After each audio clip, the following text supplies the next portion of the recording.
Now, for a closer look at this massive cyber attack, I spoke to Allan Friedman, a fellow in governance studies and the research director of the Center for Technology Innovation at the Brookings Institution here in Washington.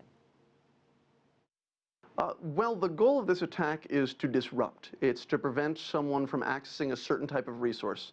In this case, what they did is they went after the domain that belongs to most of China, .cn.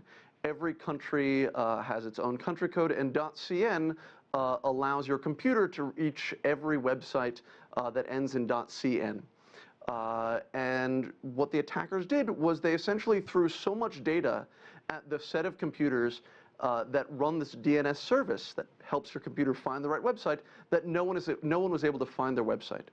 The impact was that about a third of the time that people were trying to find a website inside the .cn domain, they couldn't. And this attack, in terms of the grand scheme of things, I don't think it had a real impact. We know that probably a company has lost a little bit of money, probably inconvenienced people, but really it's a very scary thing to happen, to not use global infrastructure of that degree of importance for any amount of time, and it really woke people up.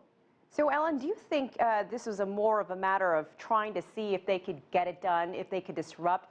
Because there's still no word on who was behind this particular attack. Of course, the U.S. responsible for some in the past. Who could be behind this one? The global internet community doesn't know very much about the structure of the .cn domain.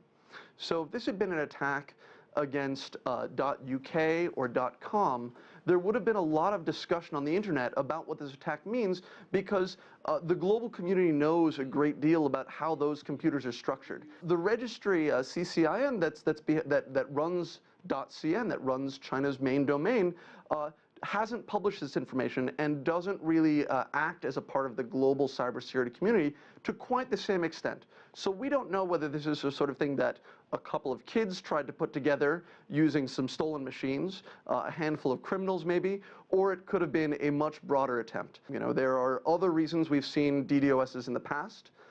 Some of them have been political, but far more common we see DDoSs just for financial reasons. So there are all sorts of criminal gangs out there that try to extort criminal websites, that try to extort businesses by saying, listen, we'll knock you offline unless you pay us.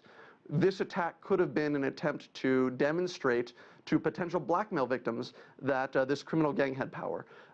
And not only do we not know who was behind it, but we don't know what level of sophistication was required to pull this off. That being said, aren't cyber attacks traceable? Can they ever be completely anonymous with the world we live in now, with all the hacking going on and leaking? In the face of it, you say, well, listen, on the internet, it's easy to hide what you're doing simply by routing through multiple players, through multiple hops. You can disguise what you're doing. On the other hand, because things are happening in the digital world, it's very hard to have a successful conspiracy, as we've learned recently from leaks applying to the United States, that it's very hard to have perfect operational security, not just at a technical level, but at a personal level. The largest criminal gangs are disrupted because you're able to turn one of the lower members and get higher ups. Similarly, I think we'll find out more about this attack moving forward, not just from technical data, but also from human sources. All right, Allan Friedman from the Brookings Institution, thank you so much for your time and perspective.